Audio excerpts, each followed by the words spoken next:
All right, let's get started, guys. This is our regular Saturday evening Language of the Heart meeting. My name is Jim. I'm an alcoholic.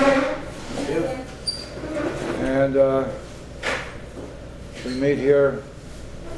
Yes. If you don't have a Language of the Heart book, we've got some there for you. Please return them. If you like this meeting and decide that you would like to have a copy, see Marilyn. I think those are also for sale.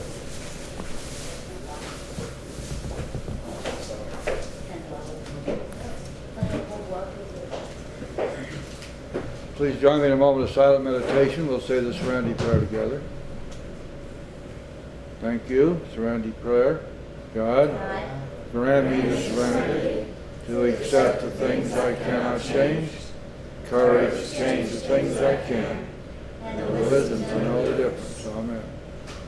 And Alcoholics Anonymous is a fellowship of men and women who share their experience, strength, and hope with each other, and they solve their common problem and help others recover from alcoholism. Only requirement for membership is the desire to stop drinking.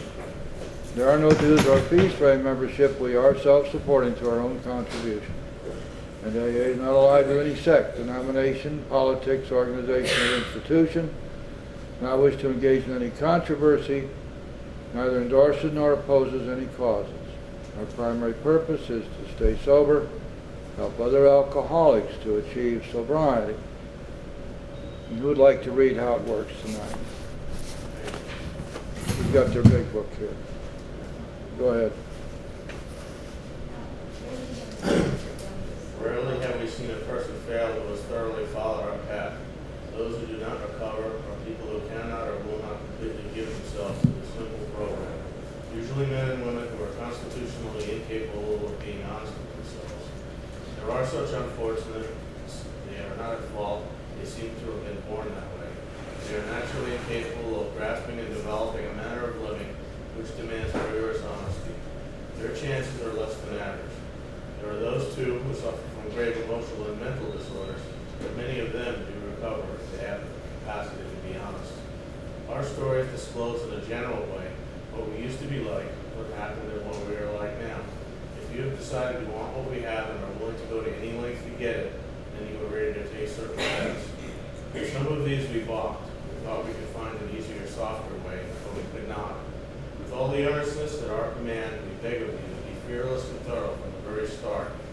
Some of us have tried to hold on to our old ideas, and the result was nil, but we let go absolutely. Remember that we deal with alcohol, cunning, baffling, powerful. Without help, it is too much for us, but there is one who has all power. That one is God. May you find him now. Half measures availed us nothing. We stood at the turning point. We asked his protection and care with complete abandon. Here are the steps we took, which are suggested in the program of recovery. 1, we admitted we were powerless over alcohol, that our lives had become unmanageable. 2, we came to believe that a power greater than ourselves could restore us to sanity. 3, we made a decision to turn our will and our lives over to the care of God as we understood him. 4, we made a searching and fearless moral inventory of ourselves. 5, we admitted to God, to ourselves, and to another human being the exact nature of our wrongs.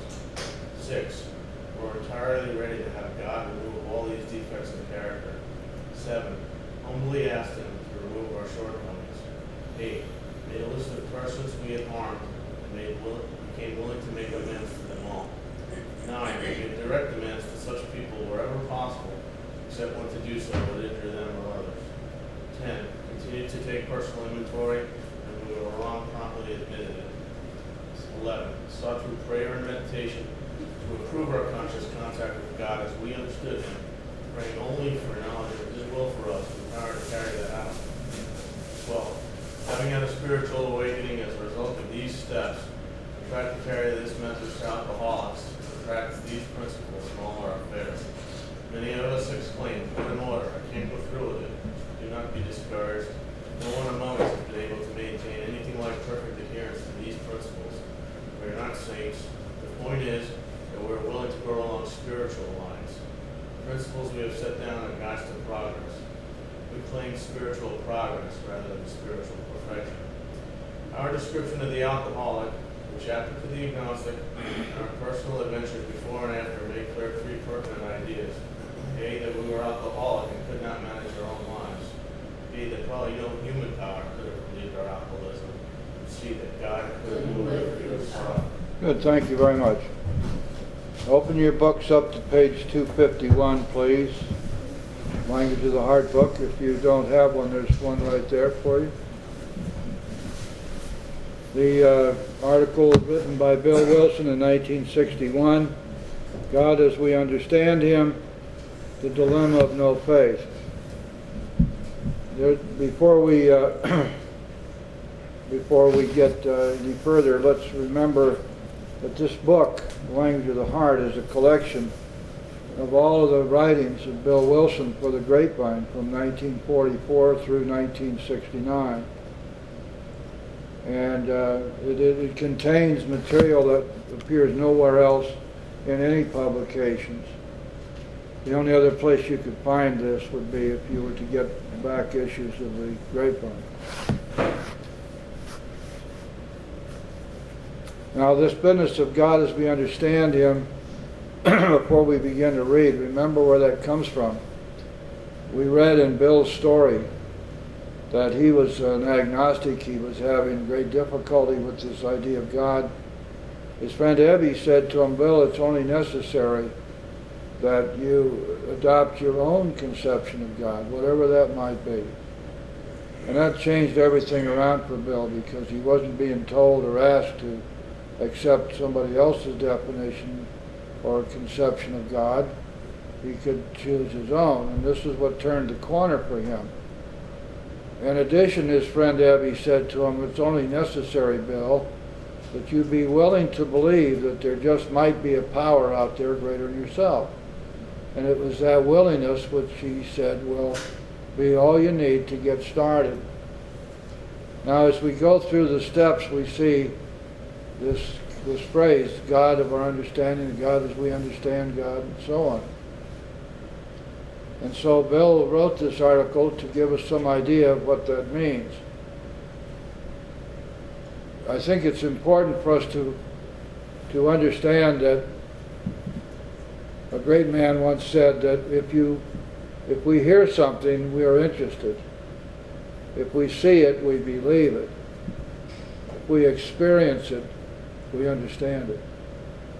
And so what we're really talking about here, the God of my understanding, is the God I have experienced. At first it may be some kind of a very hazy conception. But as we go along and we're working the steps and we continue to take leaps of faith, we will begin to experience God working in our lives. For most of us, the God of our understanding is the God we've experienced.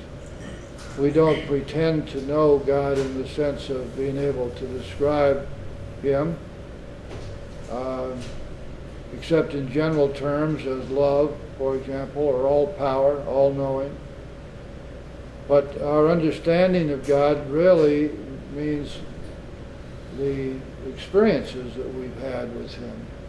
If you ask me to describe the God of my understanding, I'm going to tell you about what's happened to me, how God has worked in my life, because that's the God I understand. And so we're talking about a very integral and very, very important part of our program of recovery, this question of God as I understand Him. Let's see what the book says now, page 251. The phrase God as we understand Him is perhaps the most important expression to be found in our whole AA vocabulary. Within the compass of these 5 significant words, there can be included every kind and degree of faith, together with the positive assurance that each of us may choose his own. Scarcely less valuable to us are those supplemental expressions, a higher power, and a power greater than ourselves. For all who deny or seriously doubt a deity, these frame an open door over whose threshold the unbeliever can take his first easy step into a reality hitherto unknown to him, the realm of faith. So therefore we can see in that first paragraph that the title to this article is rounded out. God as we understand Him, the dilemma of no faith. Faith is obviously something which comes to most of us as a result of learning we can trust God. That is, as we experience God working in our lives, we come to trust Him. We come to believe Him and believe in Him. Somebody tells us, if you do this, you'll get this result. Take this to God and this is what will happen. We decide to try it. We do it. And suddenly, there it is. It works. And we say, wow, holy cow, that worked. And that's where it all begins. And each time we take that leap of faith and it works, our faith grows. In AA, such breakthroughs are everyday events. They are all the more remarkable. They are all the more remarkable when we reflect that a working faith had once seemed an impossibility of the first magnitude to perhaps half our present membership of 300,000. To all these daughters has come the great discovery that as soon as they could cast their main dependence upon a higher power, even upon their own AA groups, I wish he hadn't said that, they had turned that blind corner which had always kept the open highway from their view. From this time on, assuming they tried hard to practice the rest of the AA program with a relaxed and open mind, an ever-deepening and broadening faith, a veritable gift, had invariably put in it sometimes unexpected and often appearance. We much regret that these facts of AA life are not understood by the legion of alcoholics in the world around us. Any number of them are bedeviled by the dire conviction that if ever they go near AA, they will be pressured to conform to some particular brand of faith or theology. They just don't realize that faith is never a necessity for AA membership, that sobriety can be achieved with an easily acceptable minimum of it, and that our concepts of higher power and God as we understand Him afford everyone a nearly unlimited choice of spiritual belief and action. How to transmit this good news is one of our most challenging problems in communication, for which there may be no fast or sweeping answer. Perhaps our public information services could begin to emphasize this all-important aspect of AA more heavily. And within our own ranks, we might well develop a more sympathetic awareness of the acute plight of those really isolated and desperate sufferers. In their aid, we can settle for no less than the best possible attitude and the most ingenious action that we can muster. We can also take a fresh look at the problem of no faith as it exists right on our own doorstep. Though 300,000 did recover in the last 25 years, maybe 500,000 more have walked into our midst, then out again. No doubt some were too sick to make even a start. Others couldn't or wouldn't admit their alcoholism. Still others couldn't face up to their underlying personality defects. Numbers depart for still other reasons. Yet, we can't well content ourselves with the view that all these recovery failures were entirely the fault of the newcomers themselves. Perhaps a great many didn't receive the kind and amount of sponsorship they so sorely needed. We didn't communicate when we might have done so. So we AAs failed them. Perhaps more often than we think, we still make no contact at depth with those suffering the dilemma of no faith. We'll stop right there. And this is the place in our meeting where we like to share with each other. I would think that most of us here have, to some degree or another, come to believe in and to trust a higher power. We've experienced the coming of faith, a faith that is our own experience. Maybe some of us have had a lot of difficulty with that, and it hasn't really seemed to work yet. Maybe we're able to share with each other and help along those lines.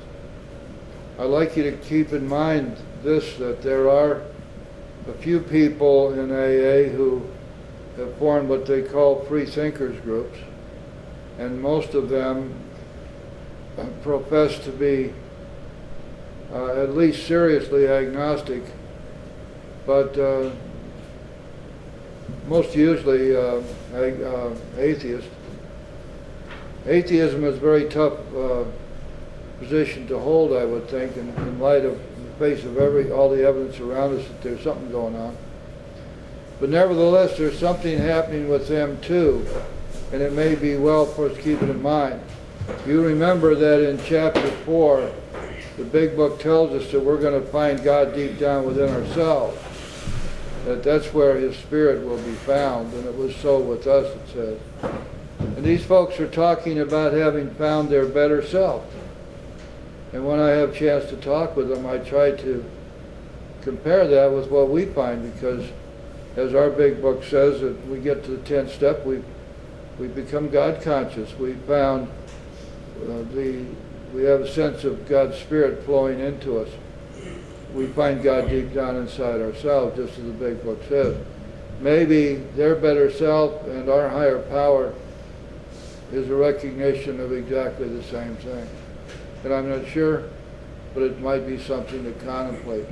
But almost all of us, very few exceptions, if we stick around and if we work the steps and we start taking leaps of faith one after another, we'll come to a place where we develop a high degree of faith and we have a well-developed concept of the God of our understanding, the God of our experience.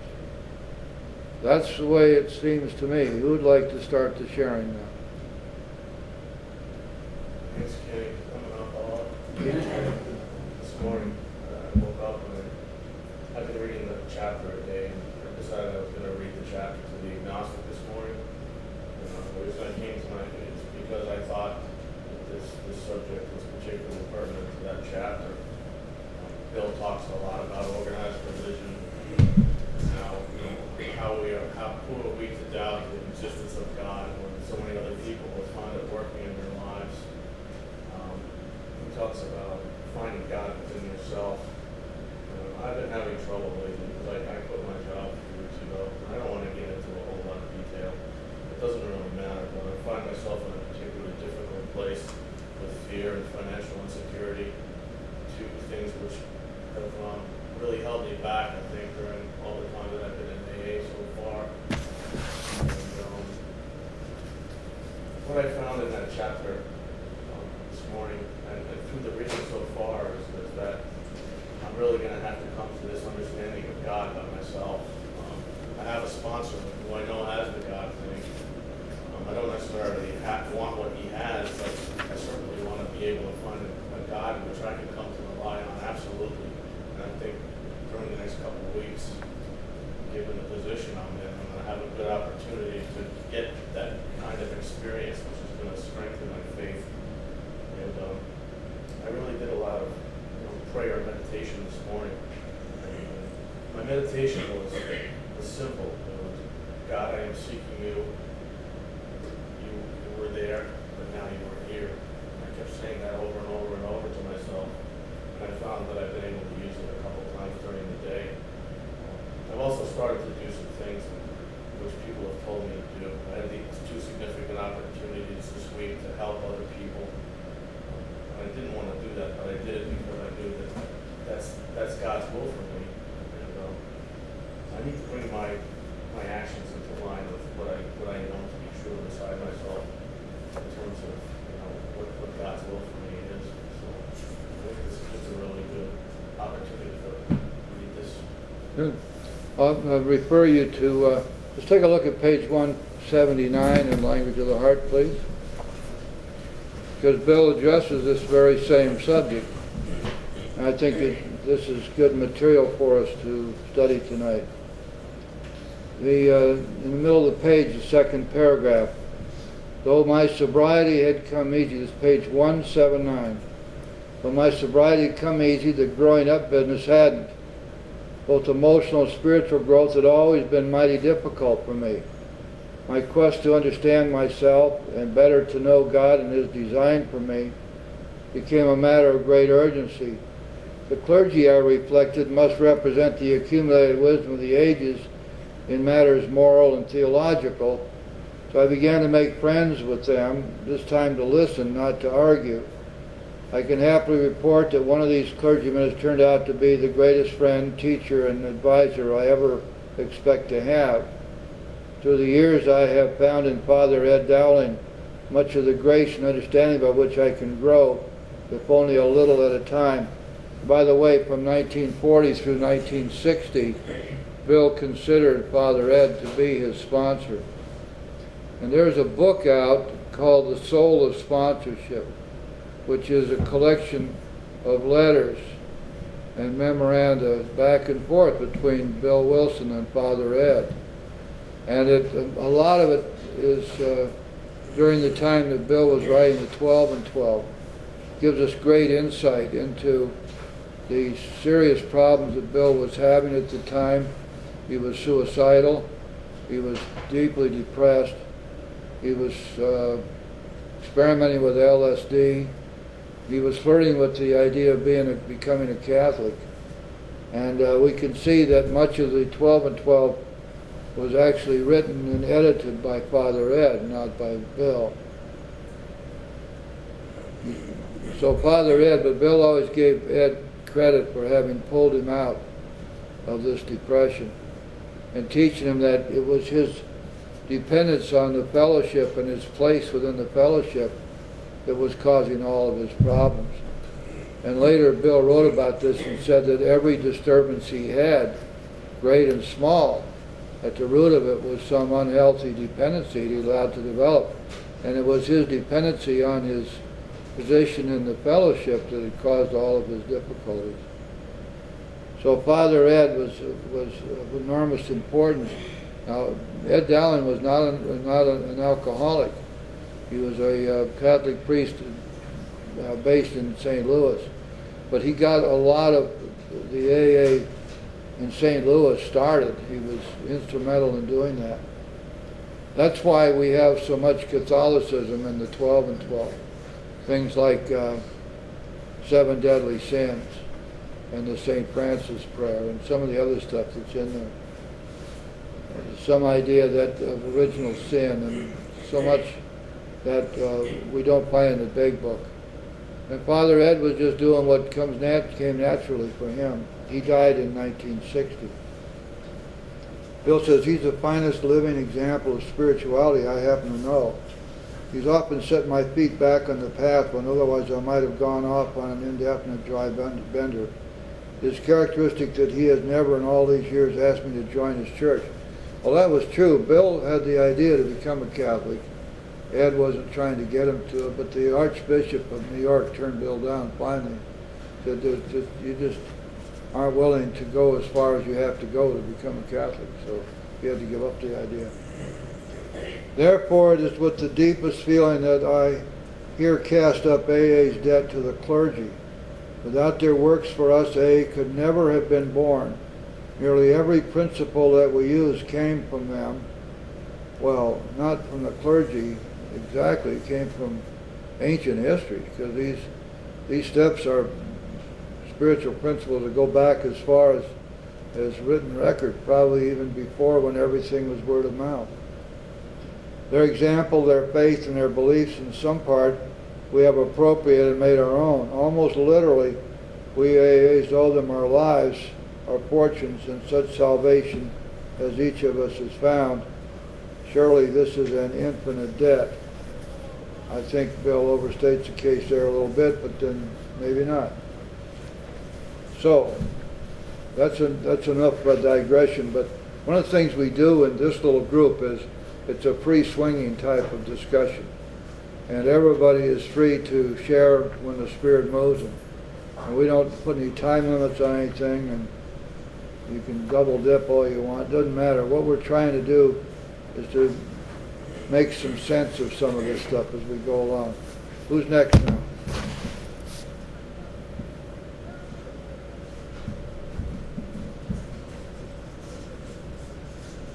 Terry.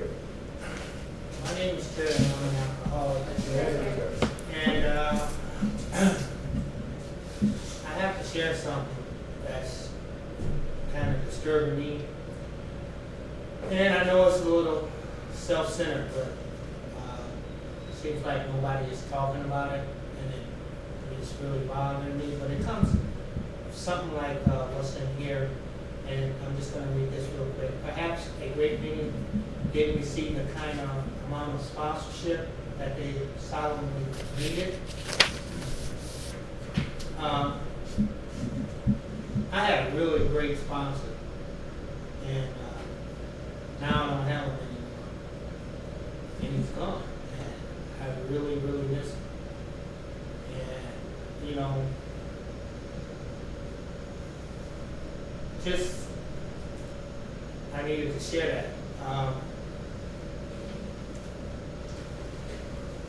I can only share what I know, but I'm not going to share that because maybe I don't know the truth. And if I don't know the truth, then maybe I shouldn't share it all. But this man has helped so many people, and he has brought me to a greater knowledge in my faith. Now, I've been brought up as a Christian, in Christian community. I went to a Bible college and got my degree that way. I went through a Christian program the last time I got saved because my sponsor, who wasn't my sponsor at the time, told me that's where he knew that God would want me to go. And he was right. And,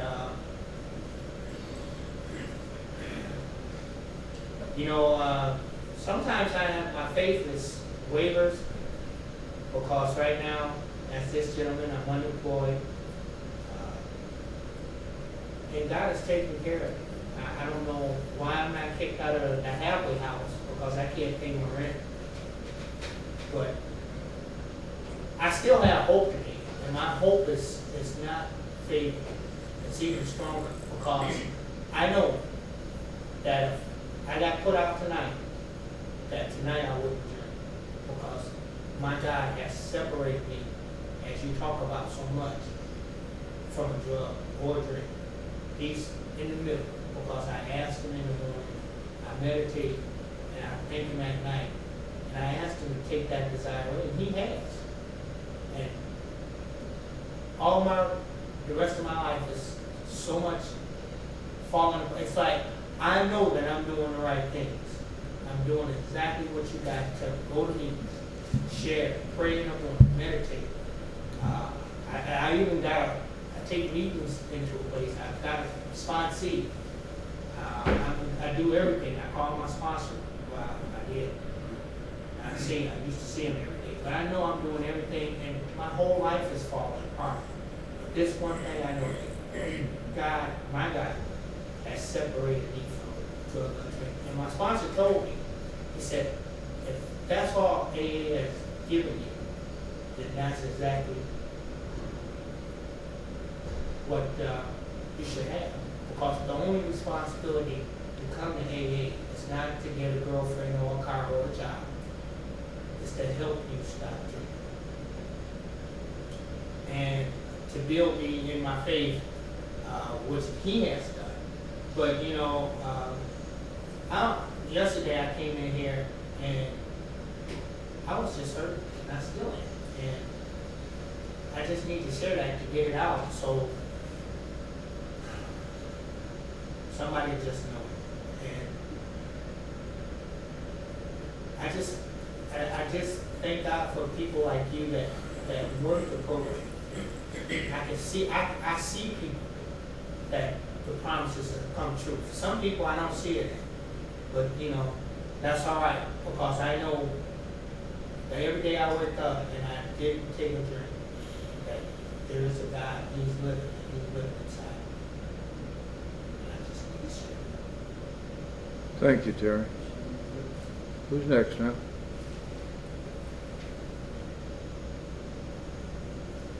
Yes. Mark, I'm alcoholic. Hey, Mark.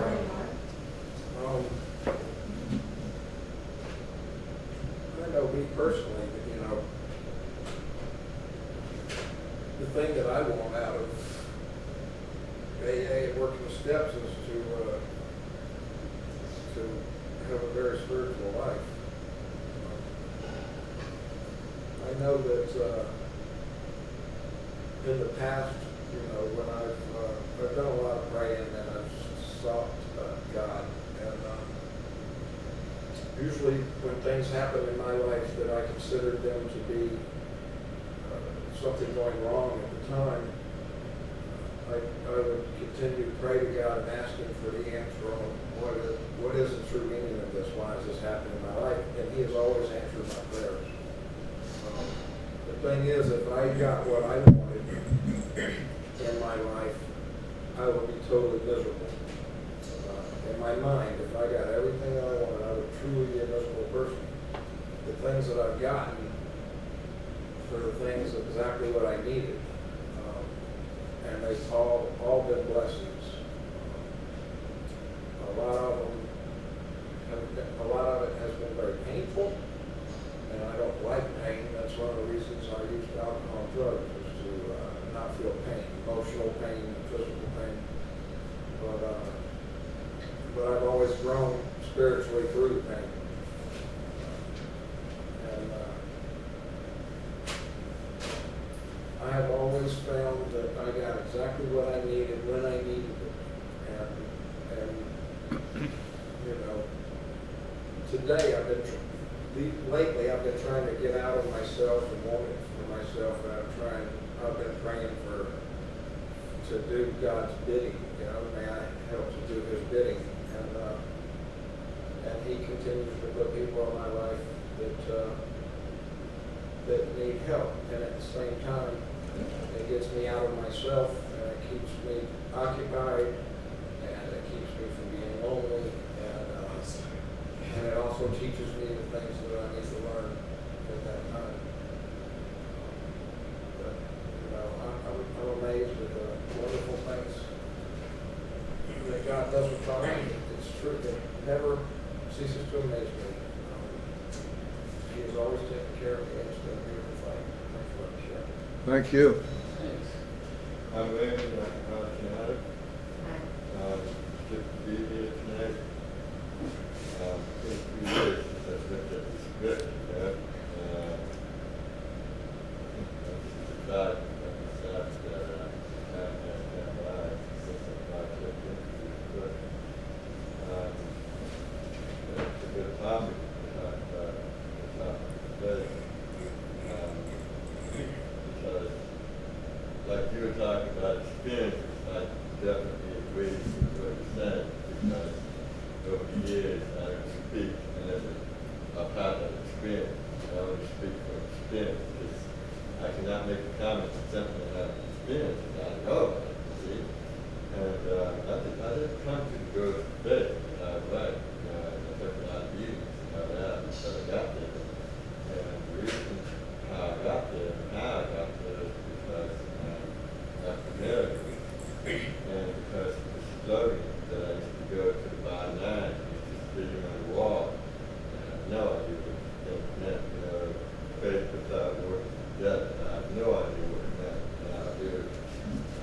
There was another one that said if I worked the program in the steps, and I did last step 3 and last step 3 prayer, and where I turned my life and my word over to the care of God and understood Him, that I would come to a point where I would see what I wanted to not see, and I would hear what I wanted to not hear. And then it became a reality for me, it became a miracle. And when I did step 6, I did it the hard way. I mean, my sponsor came from Fort Lauderdale Men's Group, God, a lot of time, it was a tough guy. So when I got to step 6, it was very simple for my sponsor to deliver instruction. He said, come to me and shut up. Shut the hell up. And I was like, man, I couldn't handle it. I wasn't having to shut up, shut up. So I did that for 9 months. And finally, 9 minutes later, I said, look, man, this is a lot of stuff. And you got to cut me a deal here, work it up and down. And I failed to understand what's going on here. And, well, did you shut up and go to meetings? I said, yeah, I'm tired of it. What you learn? And I told him what I learned. He said, well, now you've got the concept. And I said, no, what do you mean? And he said, it was shutting up and listening. Like what we talked about, listening and going out, that I began to pick up a lot of tools. And all these became spiritual awakenings for morning. And just accept the awakening, bit by bit as I picked up each awakening and strengthened, my faith in God and made him an ally, made him a friend to me. And yeah, I admit, hey, I'm human too, and a lot of what God served to me, I don't like. I don't like it. But then again, when it comes to the third edition of Narcotics Anonymous, page 449, where it talks about acceptance, about God's will and God's plan, whether you like it or not, God has helped me, overcome the fact that I don't like so. And also, another slogan that I saw at the bottom line with this too will pass. And of course I didn't understand that, but now I do. And I began to realize nothing forever. Some things may take a little longer than others, but time it all passes. And you look back and go, wow, I made it through that. Wow, what was that last week? And I think that was yesterday. It wasn't last week, Stuff like that has helped me. And, I did the Broward County Institution Committee for 3 years. I took meetings to Broward County Jail and county facility. And I do admit there was a time when I took meetings to these facilities and think to myself, well, man, ain't nobody coming up to me and asking me to respond to that. So maybe I'm not really right. But I kept on going. In time, the faces were different. The inmates were different, but they came to me and said, well, God, there's something about you, man, that you got. And I'm like, what is it? There's a love that comes out from within you, that's God. I didn't know how to handle that. I was like, man, this guy's a freaking nut, man. God from the wrong side. He's in the second one, not here. But different people, like I said, different faces, but same message. I began to, start thinking about that, and then my faith began to deepen, and I began to realize that I had something as deep as I wanted. Like when I was in the other side of the fence, when I was in prison, and I didn't have squat, and to tell me I was fit to be bankrupt, and I saw these guys had something, and man, I want that. However it is, I gotta go by and get it. So I feel for you guys, you guys who have having trouble with the faith concept, because that was there. Thank you. Thanks. Thanks. You know what the big book says about the time between the fifth step and the sixth and seventh step? 1 hour. It means it too. Thanks very much, my friend. Who's next? Yeah. Tim, alcoholic. The faith thing's sometimes difficult for me, especially when, looking at the third step saying, God as we understand him, because I don't understand him. I don't really have a clue when it comes to stuff like that. And it's been my experience throughout my whole life that when hard things come and I continue to pray and I'm about to give up, I hang out one more day and the whole world opens up for me. I don't know how that works exactly. I was thinking about it a second ago. Maybe 2 years ago I'd opened up a business and it was going very hard for me.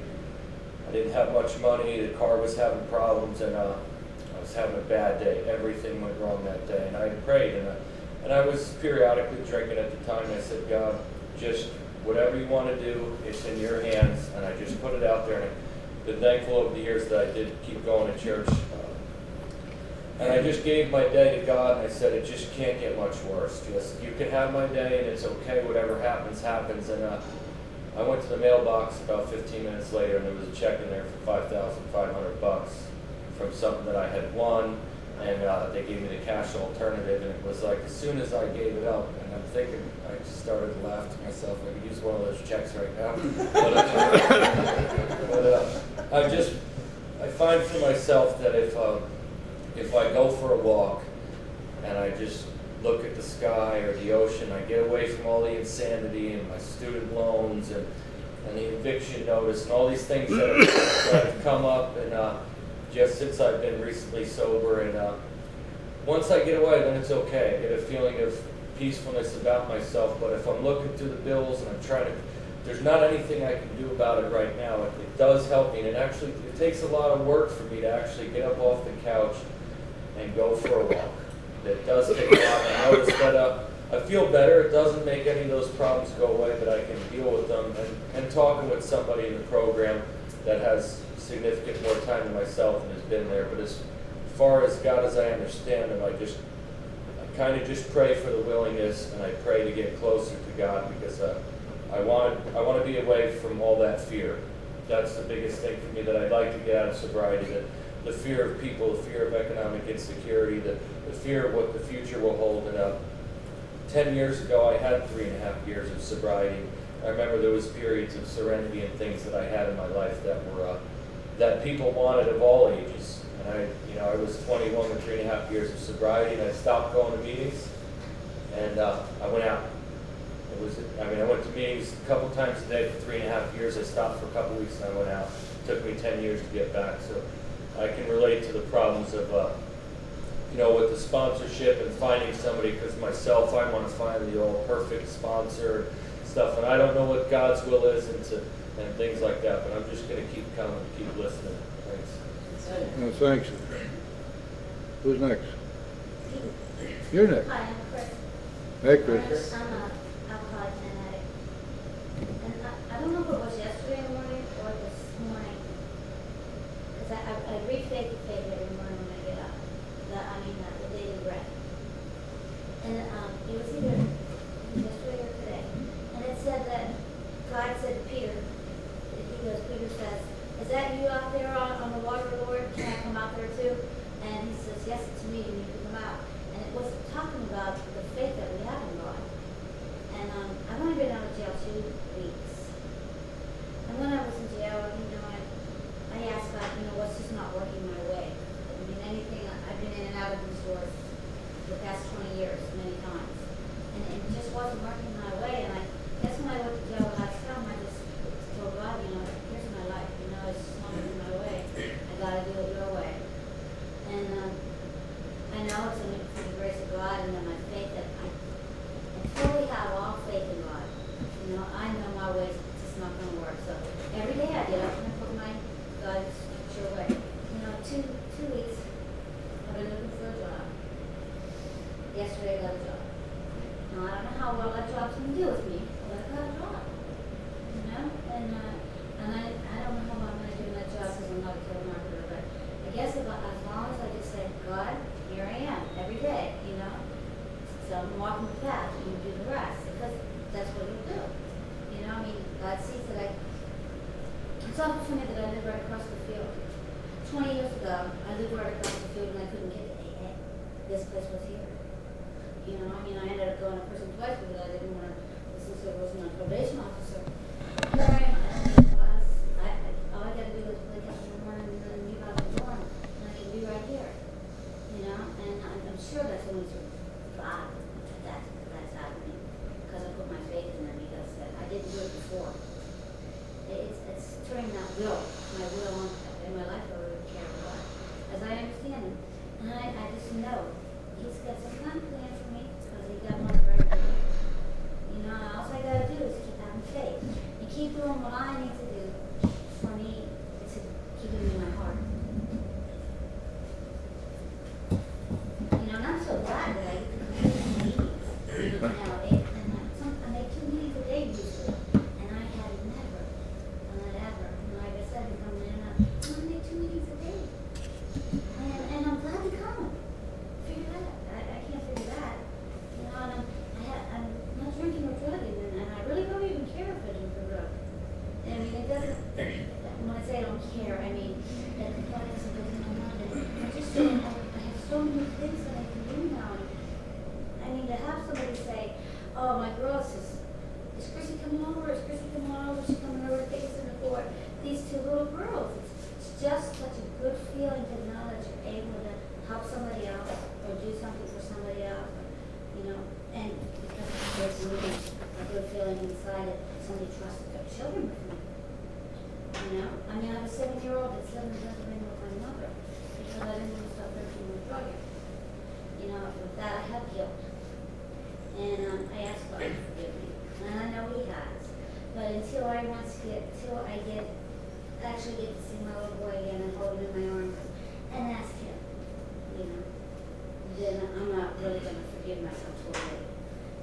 know that it was because I was drinking and drugging that I wasn't there. But that's, you know, that's something that I guess I talk about, not every day, but I know he's got a plan, you know, there. But, you know, I know that I'm going to get there as soon as he lets me get there, in his time.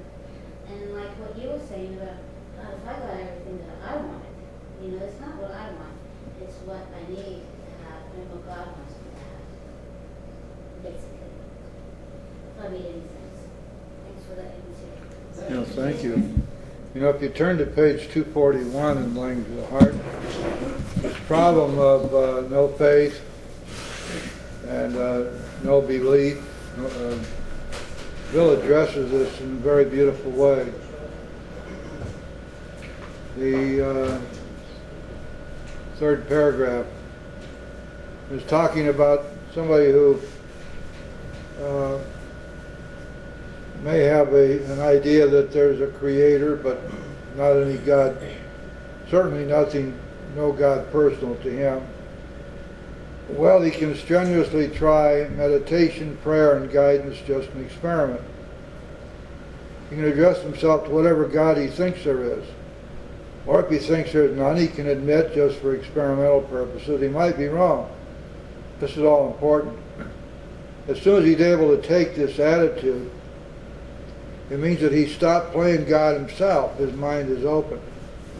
Like any good scientist in his laboratory, our friend can assume a theory and pray to a higher power that may exist and may be willing to help and guide him. He keeps on experimenting, in this case praying, for a long time.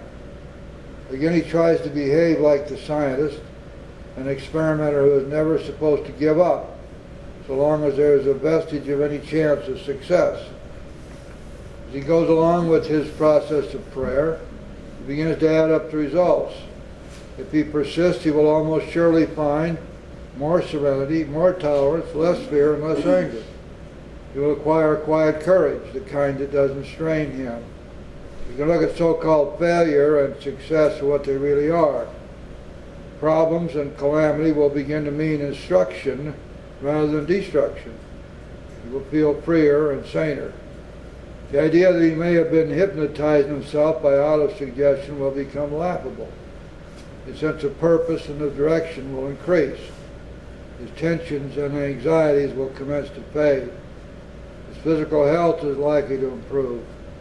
Wonderful and unaccountable things will start to happen. Twisted relations in his family and on the outside will unaccountably improve. Now notice that there's something here which goes something like this. Probably some of you have seen that cartoon. There's a stork, a great big bird with a big bill, and there's this little frog. And the stork is trying to eat the frog. He's got the frog's head in his mouth, and he's getting ready to swallow the frog. The frog has reached around, and he's choking the stork to death. And it says, "Don't ever give up." And so that's the way we approach this business of finding faith. Don't ever give up. Keep praying. But eventually it will come. Who's next?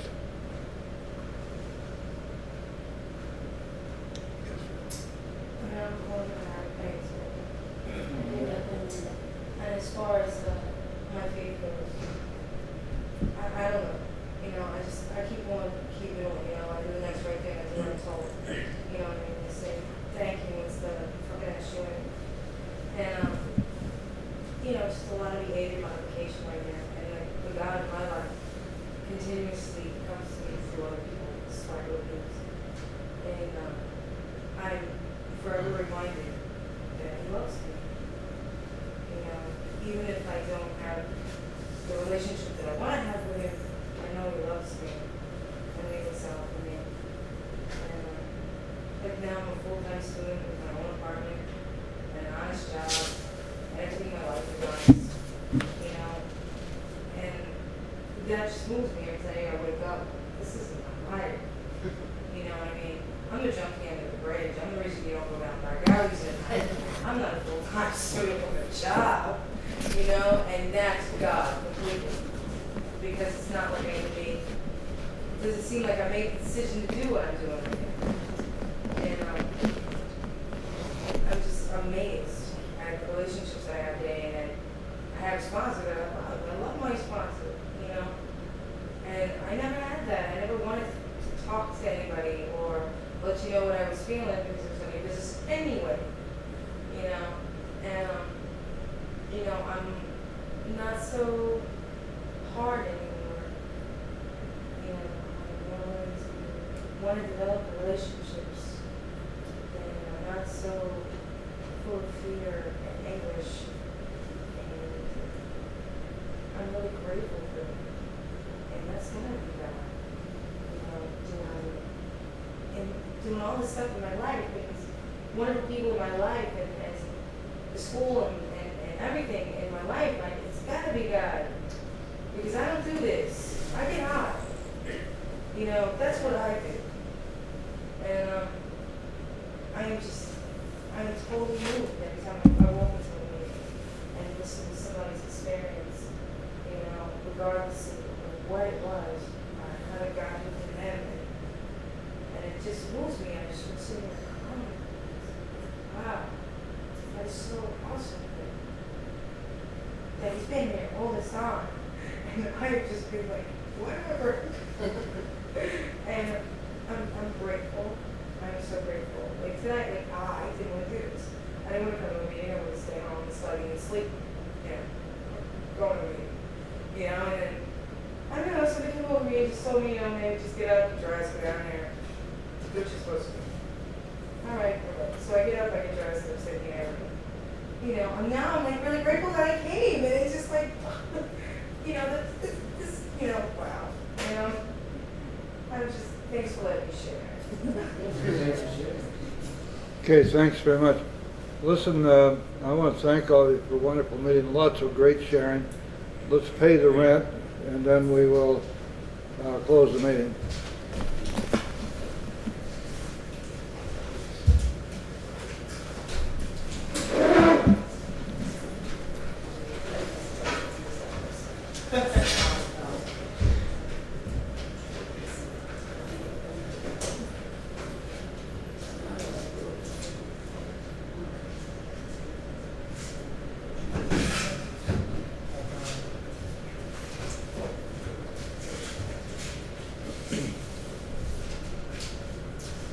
You got it, Marilyn? All right, let's close the meeting now. You're welcome.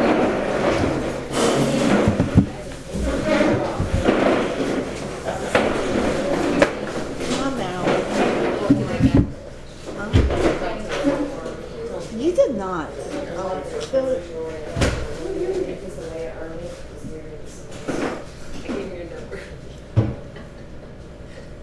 Let this circle represent the unity of our fellowship. Have a moment of silence for those who are still suffering. And we'll say the Lord's Prayer together. Please remember, we don't say anything after we say amen. Thank you. Lord's Prayer. Our Father, who art in heaven, hallowed be thy name. Thy kingdom come, thy will be done, on earth as it is in heaven. Give us this day our daily bread, and forgive us our trespasses, as we forgive those who trespass against us. And lead us not into temptation, but deliver us from evil. For thine is the kingdom, the power, and the glory, forever and ever. Amen. Thanks all for being here. See you next week.